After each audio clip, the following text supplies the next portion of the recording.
Hola amigos, ¿cómo están? Bienvenidos a Yete. Hoy tenemos en el canal el review de un dispositivo que no ha dejado indiferente a nadie. El Galaxy Z Fold 3, la tercera edición de este teléfono plegable de Samsung. Después de varios meses de uso y sin que me gane la emoción por tener un dispositivo de estos en la mano, que es una preciosura, les puedo decir qué tiene a favor y qué tiene en contra y por qué todavía no es el momento indicado para comprar un dispositivo de estos plegables. Quédate para que te enteres de todos los detalles.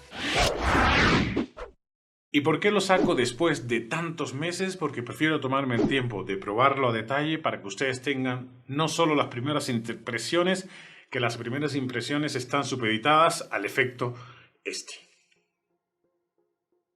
al efecto pantalla plegable y ese sonidito que encanta. Cuando lo tienes en la mano te enamoras de él y dices, wow, esto es lo mejor que he tenido en tecnología. Pero después de varios meses de uso les puedo decir qué tiene a favor y qué tiene en contra a detalle. Vamos al diseño, el punto clave y estrella de este dispositivo. Si bien la pantalla exterior de 6.2 pulgadas no está nada mal, aunque el ratio es cuestionable porque se fijan que es mucho más delgada y del tamaño de un teléfono de los de gama alta que hay en la actualidad. Lo que impresiona es la pantalla interior. Te quedas encantado, deslumbrado, anonadado con esta pantalla Infinity Flex de 7.6 pulgadas y vidrio. Esto es un cristal flexible ultra delgado que es, si se fijan, se le ve el pliegue y eso es incuestionable y va a ser incuestionable en casi todos los dispositivos plegables que saquen, por lo menos en los próximos 2 años. La resolución es 2268 por 1768. Es una resolución rara porque es casi una tableta. Las resoluciones denominan QXGA+. La pantalla interior es Dynamic AMOLED 2X, como la mayoría de los teléfonos de Samsung. La sensación de vidrio realmente no se siente plasticoso como se sentían los primeros dispositivos plegables de Samsung. Ser pionero en una gama de dispositivo o en una nueva línea de dispositivo tiene sus pros y tiene sus contras. Cámaras, algo que se ha cuestionado muchísimo en este dispositivo. Tiene 4 cámaras, 4 módulos de cámara. El interior, que no sé si lo alcancen a ver, déjenme desbloquearlo. La cámara está oculta aquí en esta parte superior. Es una tecnología que no está madura del todo, pero se agradece el esfuerzo de Samsung por poner la última tecnología en su dispositivo. Esta cámara, la verdad, que no la vas a usar mucho, salvo cuando estés haciendo videoconferencias y es de 4 megapíxeles. Tampoco es que es la gran cámara que el mundo está esperando. Cámara exterior de 10 megapíxeles. Esta sí se alcanza a ver totalmente, no está oculta y es de apertura 2.2. Y un trío de cámaras traseras de 10 megapíxeles cada una, que son teleobjetivo, gran angular y ultra ancha. Estas cámaras traseras sí tienen estabilización y las de la delantera no tienen estabilización. Hay un truquito que la verdad es que yo no lo uso mucho por la sensación que te da de que el teléfono se te va a caer, que se llama cuando usas la cámara en este modo, ahí lo pueden ver, en modo selfie tiene aquí en la pantallita un modo selfie ampliado y básicamente puedes usar el módulo de cámaras traseras para hacerte una selfie. La verdad es que a mí me da terror porque se siente súper resbaladizo el teléfono cuando lo usas sin funda, y con funda es más pesado todavía. Entonces me da terror de que se me resbale usando estas 3 cámaras para hacerme la selfie. Con la exterior es más que suficiente para sacarte una selfie súper buena. De hecho, la exterior grabas a 4K a 30 y 60 frames por segundo. Y con la cámara trasera grabas a 4K igual a 30 y 60 frames por segundo. La delantera no tiene autoenfoque y las atrás sí tienen autoenfoque. Especificaciones. Obviamente es un gama alta. El Snapdragon tendría que ser el último del mercado, el 888. Tiene 12 GB de RAM, casi una computadora, señores. Y además tiene versiones de 256 y 512 GB de almacenamiento. Tiene todos los sensores habidos y por haber, no se los voy a decir porque tiene acelerómetro, sensor de luz, todos los que tienen un gama alta los tiene este teléfono. Batería de 4400 mAh, que parecería poco para un teléfono doble pantalla y con una pantalla tipo tablet, pero la verdad es que te rinde perfectamente desde muy temprano en la mañana, 6 de la mañana, hasta las 8 o 9 de la noche todavía tienes batería.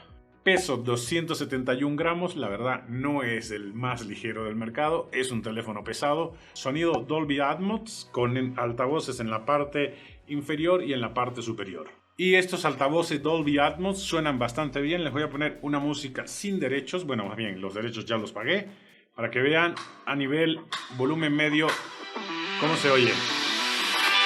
El micro está aquí arriba, por eso se los pongo así.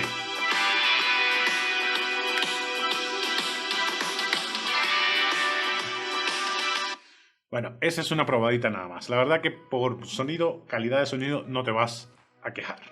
Una cosa importante que le añadieron es la compatibilidad con el S Pen. Esta pantalla exterior no es compatible con S Pen, pero la interior sí es compatible con el S Pen. Es un S Pen especial solamente para este tipo de teléfono plegable. Creo que para el Z Fold 3 nada más.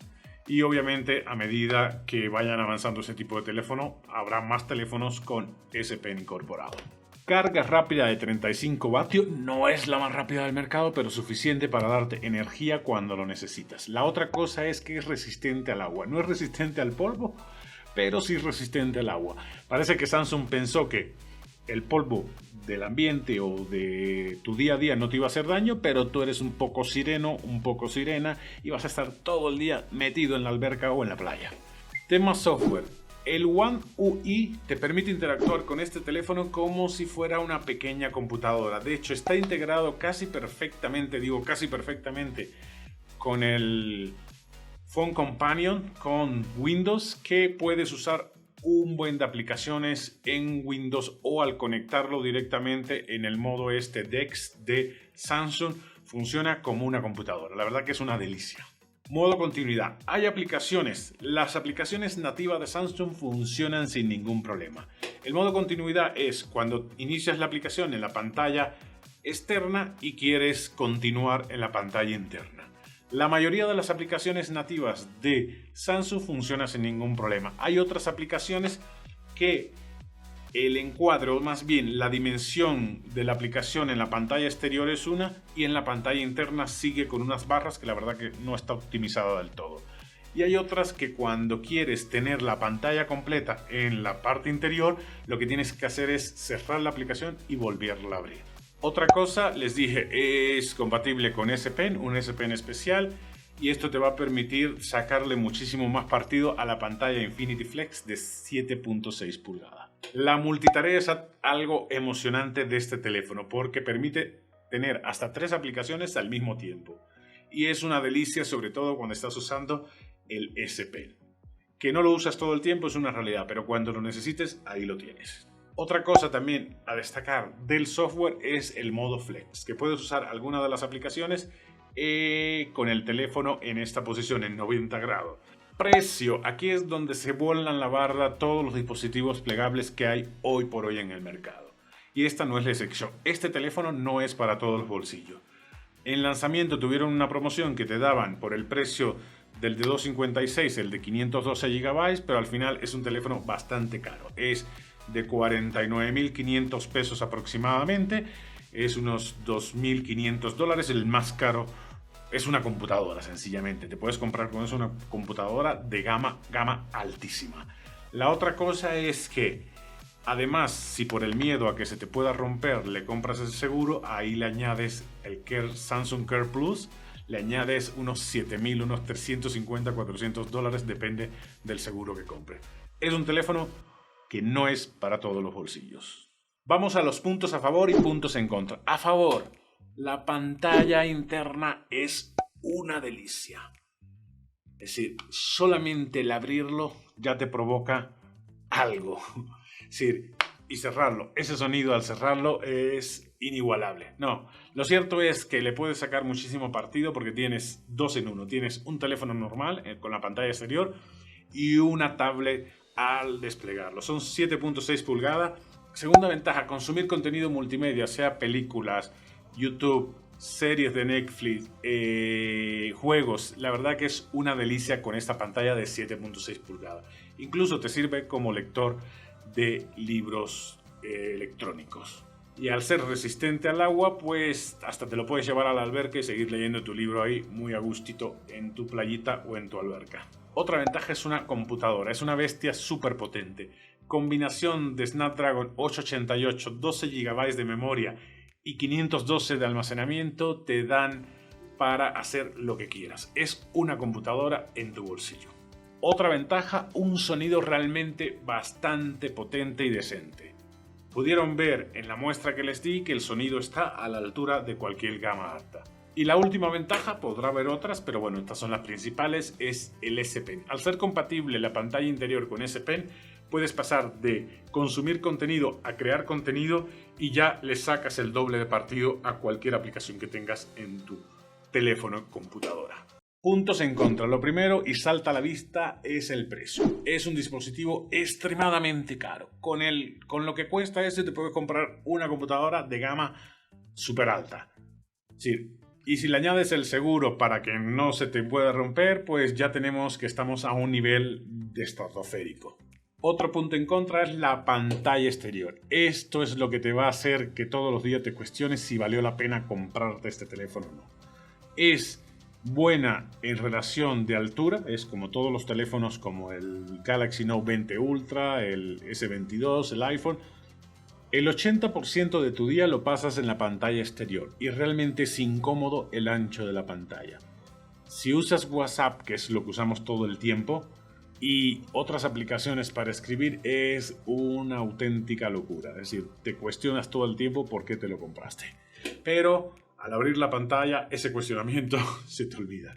Pero honestamente, es decir, es el pero más grande que le puedo encontrar a este dispositivo. Y eso que la versión anterior, la 2, era aún más chiquita la pantalla. Pero a mí lo que me saca de quicio es esta pantalla tan finita, con esta parte tan finita que a mí se me hace incómoda y no tengo las manos de Yeti, es decir, hay gente que tiene las manos más grandes, así que no quiero ver qué les va a pasar con esto. El otro pero es no todas las aplicaciones están optimizadas para funcionar en el modo continuidad, es decir, iniciarlas en la pantalla exterior y continuarlas en la pantalla de 7.6 pulgadas. Eso es algo que se irá resolviendo con el tiempo. Otro punto en contra, el software, el One UI falla de vez en cuando. Y les voy a dejar aquí arriba o aquí arribita unas muestras de los mensajes de error que me mandó. Y te metes entre que si voy y lo reporto con Samsung, pero no quieres quedarte sin teléfono, entonces realmente es bastante molesto que pagues por un dispositivo tanto y que la experiencia de usuario no sea la óptima teniendo una bestia de teléfono. Es decir, es algo que corrigieron con una actualización, pero que sigue dando batalla de vez en cuando. Subí un video a Facebook, se hizo viral, 2 millones y pico de vistas, es el único video que he tenido viral, un video cortito, y todo el tiempo lo criticaban que era un ladrillo. La verdad que es bastante pesado, son 270 gramos, y si le pones una funda para protegerlo, le añades unos 30, 40, 50 gramos más. Es un dispositivo muy pesado. Otro punto en contra es la ergonomía. No es el mejor dispositivo. Al ser tan pesado tiende a cansarse la mano cuando lo llevas usando un buen tiempo. Y hacer fotos no es tampoco lo mejor que te pueda pasar con este teléfono. Sobre todo por el tema ergonomía. Otro punto en contra, pero este lo puse porque todo el mundo lo ha mencionado. A mí realmente no me importa. Es el pliegue de la pantalla. El pliegue de la pantalla se alcanza a ver en todo momento, es decir, y además lo siente, no es que solo lo veas, sino que lo siente cuando pasas el dedo. Es algo como el notch de iPhone, que el primero fue un escándalo, a los 3 días ya todo el mundo se le había olvidado que existía el notch. La verdad es que te acostumbras y no hay mayor pero con eso. Pero quería ponerlo porque es lo que más mencionan siempre. ¿Por qué les decía al principio del video que no es el momento para comprar un dispositivo de este tipo? Un dispositivo plegable. Porque el 2022 será el año de los dispositivos plegables. Es verdad que la mayoría de las marcas se van a inclinar por el formato tipo concha, que es el formato más entry, el formato más masivo, se podría decir de alguna manera. Aunque tampoco barato tampoco es. Y todos los grandes, los que faltan, van a sacar una versión de este tipo de teléfono plegable. ¿Qué va a pasar? El precio va a bajar al aumentar la oferta. De hecho, uno de los que presiona más en el precio es Xiaomi. Y Google también está en el mismo canal. Quieren presionar con su Pixel Fold, quieren presionar a bajar los precios en este tipo de dispositivo. Otro punto a tener en cuenta es que todas las compañías apostarán por formatos diferentes. Oppo apostó por hacerlo más chaparro y más ancho. Samsung creo que mejorará un poquito la relación de aspecto Honor apostó por seguir el mismo tamaño y hacerlo más ancho, y cada uno apostará por tamaños diferentes y opciones diferentes. Hay otros que van a apostar por hacerlo en lugar de plegable, hacerlo extensible. Habrá muchas más opciones al final del 2022 y por ende podrás decidir mucho mejor. Y por último, teniendo más competidores en el mercado y más opciones para el consumidor final, los desarrolladores de aplicaciones harán un esfuerzo extra por hacerlas todas compatibles en la doble pantalla. O esa adaptación dinámica de una pantalla a otra será mucho más eficiente al finalizar el 2022. En fin, irán arreglando todos los detallitos que Samsung como pionero ha ido arreglando en sus 3 versiones, pero teniendo el esfuerzo conjunto de todas las marcas va a ser mucho más fácil que todos los detalles se pulan. Y otra cosa, es decir, será a finales del 2022 o principios de 2023 cuando el mercado esté realmente maduro. Y cuando Apple entra al juego de los teléfonos plegables será el punto de inflexión nuevamente en los teléfonos. Es verdad que Samsung ya lleva una ventaja bastante considerable, pero recuerden que los de la manzana son exquisitos y ellos esperan a que todo esté madurito para sacar el suyo. Por eso, amigo, te recomiendo esperarte un poquito a finales de este año para que tengas todas las opciones en la mano. Claro que si eres un geek de hueso colorado y no te puedes esperar, como es mi caso, y prefieres endeudarte, pues cómpratelo. Cómpratelo, y en el caso de este vas a sufrir la pantalla, mierdipantalla de afuera, como dice uno de los youtubers famosos de España, creo que se llama Tecnonautas, que le dicen mierdipantalla, y nunca creí que era una mierdipantalla hasta que lo viví, la exterior. Y lo otro es una delicia. Te lo puedes comprar, hay más opciones ahora, está Oppo y está Honor, pero honestamente yo te recomendaría esperarte. Y hasta aquí hemos llegado, amigos, espero que les haya resultado de utilidad este video, y si así fue, les pido dejar un like, comentar qué les pareció y qué opinan de este Samsung Galaxy Fold 3 y compartir con sus amigos. Nos vemos en un próximo video la próxima semana.